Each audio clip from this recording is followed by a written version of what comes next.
अस्सलाम वालेकुम students, welcome to study time. 9 class physics के लेक्चर्स के सिलसिले में आज हम यूनिट नंबर 4 के टॉपिक 4.9 का इसको देखेंगे इंशाल्लाह। तो 4.9 जो हमारा टॉपिक है वो है stability and the position of centre of मास।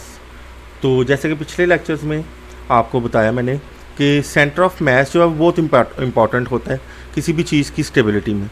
जितना सेंटर ऑफ मास किसी बॉडी का नीचे होगा, लोअर होगा, उतनी ही वो चीज़ स्टेबल होगी। आपको एग्जांपल दी थी गाड़ी की कि गाड़ियों का जो नीचे वाला हिस्सा है, जो फर्श है, उनको हैवी रखा जाता है इसी वजह से ताकि उनका जो सेंटर ऑफ मास है वो नीचे रहे और वो गाड़ी का मोड़ के ऊपर शार्प टर्न लेते हुए उलटने का खतरा नहीं रहे। तो इसको यहाँ से देखते हैं, इसको स्टडी करते हैं। As we have learn that position of centre of mass of an object plays an important role in their stability.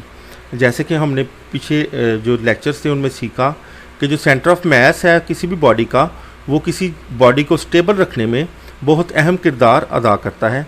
To make them stable their centre of mass must be kept as low as possible. तो इसलिए उनका centre of मास जो है उनको stable रखने के लिए जितना मुमकिन हो सके उतना उस मुमकिना हद तक नीचे रखना होता है। It is due to this reason, ये इस वजह से है, यानी कि यही वो वजह है जिसकी वजह से racing cars are made heavy at the bottom. जो रेसिंग वाली गाड़ियाँ हैं जो आपने देखी होंगी रेस वाली, उनका जो नीचे वाला हिस्सा होता है वो बहुत हैवी होता है। ऊपर वाला हिस्सा तो उनका ऑलमोस्ट होता ही नहीं है, वो बल्कि आपने देखा होगा वो जो है वो लेट के चलाते हैं ऑलमोस्ट, वो टांगें लंबी उनकी आगे की तरफ स्ट्रेच करके, तो वो उनका छत बिल्कुल ही साथ जुड़ा होता है।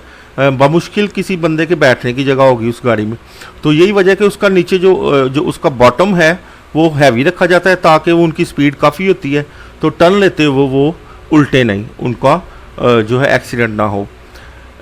Circus artist such as tight rope walkers, circus के जो काम करने वाले हैं आपने अक्सर टीवी पे देखा होगा कि रस्सी के ऊपर चलते हैं कुछ लोग। तो एक रस्सी के ऊपर चलना वैसे तो बहुत मुश्किल नज़र आता है, लेकिन देख लें वो चलते हैं और ये वाकई रियल में चलते हैं। तो उन्होंने हाथ में एक रॉड पकड़ा होता है। आपने गौर किया होगा कि एक बंदा सर्कस में रस्से के ऊपर चल रहा है तो उसने दोनों हाथों में एक लंबा सा रॉड पकड़ा होता है और वो रॉड काफ़ी वजनी होता है। तो वो रॉड को उसने अपने घुटनों से भी नीचे करके तो वो चल रहा होता है। तो वो रॉड इसलिए उसने पकड़ा होता है कि वो उसका जो सारा सेंटर ऑफ मास है, वो उसका जो जी है वो उस रॉड की वजह से नीचे आ जाता है उसके पैरों के पास, और उसका जो स्टेबिलिटी है, इक्विलिब्रियम उसका ज़्यादा हो जाता है। तो ये आप पिक्चर देखें, इसमें से आपको थोड़ा सा आइडिया होगा। ये एक नीडल है, ये जिस जगह पे मेरा कर्सर है, नीडल के ऊपर एक कॉर्क लगाया हुआ है, तो उसको एक कैन के ऊपर उन्होंने खड़ा किया हुआ है। तो वैसे अगर आपको नीडल के ऊपर किसी चीज़ को खड़ा करना हो तो इट्स ऑलमोस्ट इम्पॉसिबल, ये पॉसिबल नहीं है। लेकिन जब आप उसके साथ ये देखें, दो फोक्स, ये खाने वाले जो कांटे होते हैं ना, फोक्स, उनको उस काक में प्रिक करके चुबो के तो वो लगा के उन्होंने उसको नीडल को खड़ा किया। तो आप ये घर पे भी एक्सपेरिमेंट कर सकते हैं, ऐसा करेंगे तो वो नीडल के ऊपर खड़ा हो जाएगा। उसकी वजह यह है कि वो फोक्स काफ़ी वजनी होते हैं और उनका सारा वज़न इधर होता है। ये जिस जगह पे इस टाइम मेरा एरो है, कर्सर है, इस जगह पे, तो उसका जो सेंटर ऑफ ग्रेविटी है वो उसकी पोजीशन से नीचे आ गया। तो उस नीचे आने की वजह से वो कभी भी वो नीडल से वो उल्टेगी नहीं, वो नीडल ख़राब नहीं होगी, वो स्टेबल होगा। तो आइए इसको देखते हैं आगे। In this way they are prevented. अब ये सर्किस वाले की बात कर रहे हैं कि circus artist such as tight rope walkers use long poles to lower their centre of mass. वो अपने सेंटर ऑफ मास को नीचा करने के लिए, नीचे लाने के लिए एक लंबा पाइप इस्तेमाल करते हैं। In this way they are prevented from topple over. इस तरह से वो उलटने से बच जाते हैं।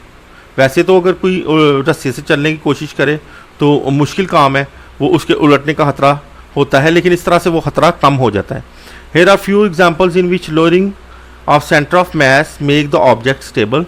इधर और भी थोड़ी सी एग्जाम्पल्स हैं जिसमें आप देखेंगे सेंटर ऑफ मास जितना नीचे होगा, जितना लोअर होगा, वो बॉडी उतनी ही स्टेबल होगी। तो आइए देखते हैं वो एग्जांपल्स।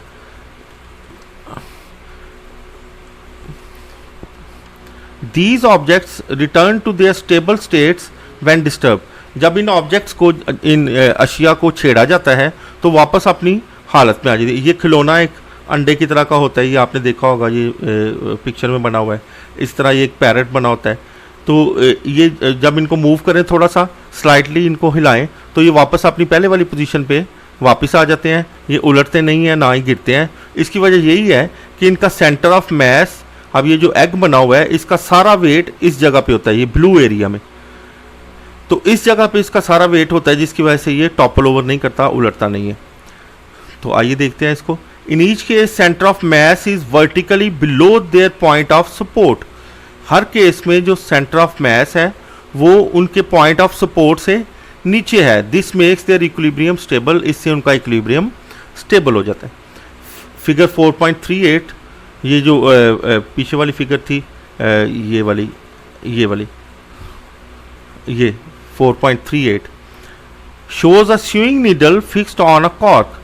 इसमें एक जो कपड़े सीने वाली सुई है उसको एक कॉर्क में लगाया गया है।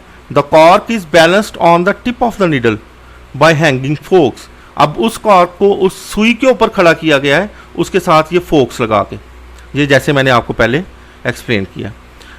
अब होता क्या है, the forks lower the centre of mass of the system. ये जो सारा सिस्टम अब बन गया, इसका सेंटर ऑफ मैस इन फोक्स की वजह से नीचे आ गया। अब ये नीडल का ये जो पॉइंट है, इसका सेंटर ऑफ मैस इस पॉइंट से नीचे आ जाएगा, जिसकी वजह से ये नीडल स्टेबल हो जाएगी। The forks lower the centre of mass of the system. अब फिगर 4.39 में ये जो तस्वीरें मैंने आपको दिखाई, शोज अ पर्च्ड पैरट। इसमें ये एक तोते की शक्ल है, which is made heavy at its tell.